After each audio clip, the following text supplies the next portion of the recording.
It's always good to be the champion, but does being the UFC heavyweight champion of the world, the baddest man on the planet, feel even better? What does that feel like? It feels the best, right? Because, I grew up in the 80s, right, where the heavyweight division was still really the best division in boxing. So the heavyweight champion was always the most prized possession in the entire world. And having that title meant everything. So to have the heavyweight championship of the world means the world to me.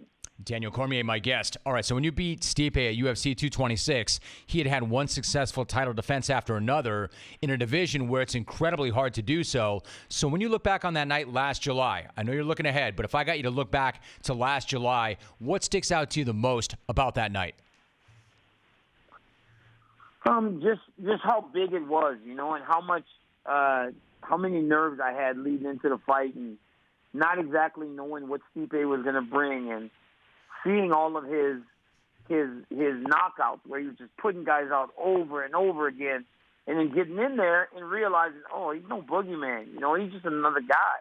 I hadn't fought a heavyweight for a long time, so it was a little bit concerning and scary. But once it got started, I was like, I remember this, and I like this. I like fighting a heavyweight. Daniel Cormier joining us. All right, you've also not been shy about talking about the fact that, while he's really, really good, he also has, quote, a lot of weaknesses and glaring holes in his game, end quote. So what kind of weaknesses do you see, and then how do you go about exploiting them? There are things that he does that we always thought we could take advantage of since the first fight, and I think the one that I was able to get him with, the short right hook out of the clinch, was one. Stipe Miocic is a guy that's very, very square when he strikes, and I think that's the thing as we get into the fight week this week that's going to really show itself when him and I fight again. I think he will give me way too much target to attack. Daniel Cormier is my guest. All right, then, there's also the personal side to this. DC, he seems to be annoyed by you. Why do you think that is, and what do you think of him? We both are, this is fight number 2 between us, so it's easy to be a little bit annoyed with the opponent. But the reality is, I don't care if he's annoyed with me, Jim. I'd be annoyed with me, too, if I had to spend 6 weeks on The Ultimate Fighter with me and I'm constantly nagging at him, and then I beat him in a fight, and for a year you're pining for a rematch, and I'm not really able to give it to you right away. So I'd be annoyed with me, too, so it's fine. I don't care. Daniel Cormier, my guest, to that point that he's waiting on a rematch and you couldn't give it to him right away, you said that you thought that he was kind of acting like, quote, a brat after he lost because he didn't fight anybody else, right? He just wanted that rematch. That's all he wanted. What did you mean by that exactly?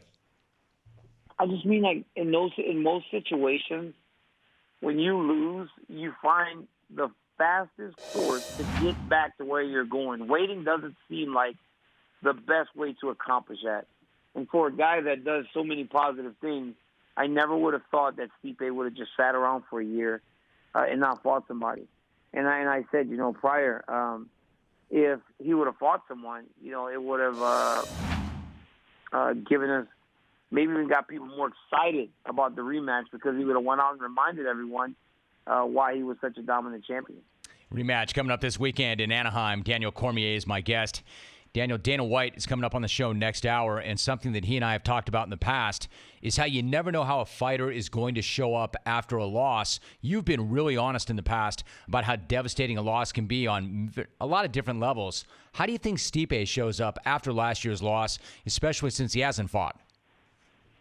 I don't know. I think it's a little bit different, right? So when I lost, I immediately went back to work and fought. And I know after I got finished by Jones in Anaheim a couple years ago, when I went to fight Ozdemir, I was like, he had been knocking everybody out. I was a little bit nervous in a sense that I don't know what's going to happen, But the reality is I wasn't staring across the octagon at the same exact guy. Stipe is going to be staring at the same exact guy that he lost to before.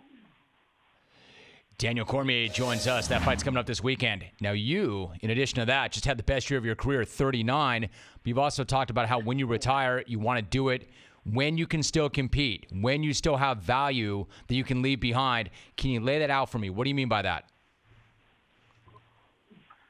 I'm saying, like, I'll have to walk away whenever I can still fight, because I don't think the wheels are going to come falling off. I'm going to have to walk away whenever I can still compete with these dudes. Like, I'll have to walk away knowing that I can still beat a lot of people in the world. That's what scares me. Daniel, like one thing it's going to take strength to do that. So why is it so important then to leave the sport that way, to leave the sport the right way? Because I want to go out on my terms. Like so many champions go out on their back, getting beat by guys that never couldn't even compete with them. It's like they stay around too long. And then the legacy that they work so hard to build, the memories change. They're not remembered for all those great moments anymore. The last thing you remember is them getting beat by all these guys that aren't even on their level. Like, think about this, Jim. BJ Penn, right? BJ Penn was the man, like the absolute man. He's lost 8 fights in a row now. 8 fights in a row. And it don't make you forget the things that he did prior, but it's like, like he's losing to guys that didn't have a chance against him prior. It's like, I think your legacy has to mean more to you, and you should leave it intact whenever you get out. Daniel Cormier, my guest. All right, so all of that said, is there a possibility, Daniel, that Saturday night might be the last time fans see you in the cage? Yeah, it very well could be, Jim. Like I know that when I'm in there, I hopefully can fight to my potential and get the job done. But if anything shows itself that I'm not able to compete at the level that I was before, I'll walk away. I like I said, man, I'm not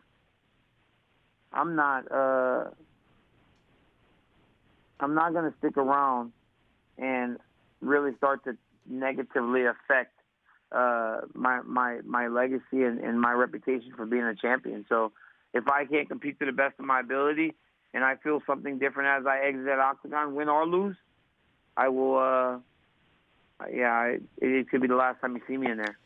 Rematch coming up this weekend. Daniel, I want to ask you about one more thing before you go. You live in Gilroy and you coach wrestling at that high school. It's a community that was devastated recently by the mass shooting at the Garlic Festival. What was your reaction when you heard that, and what does that community mean to you and your family? Oh, it means everything, Jim. Thank you for bringing it up. But, it's a little festival in Northern California where people come, and it's the center of our town, but I think it backfired. The guy was dealt with in a very quick manner by the Gilroy Police Department.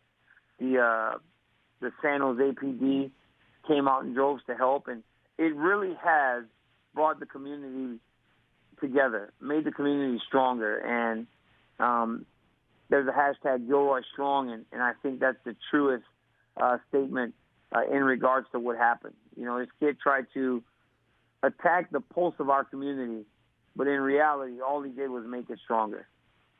Daniel Cormier is the UFC heavyweight champion, and he is going to fight Miocic, UFC 241, Saturday, live from Anaheim on pay-per-view. DC, always good to have you in the jungle. Great to have you back. Good luck this weekend, and nice to talk to you.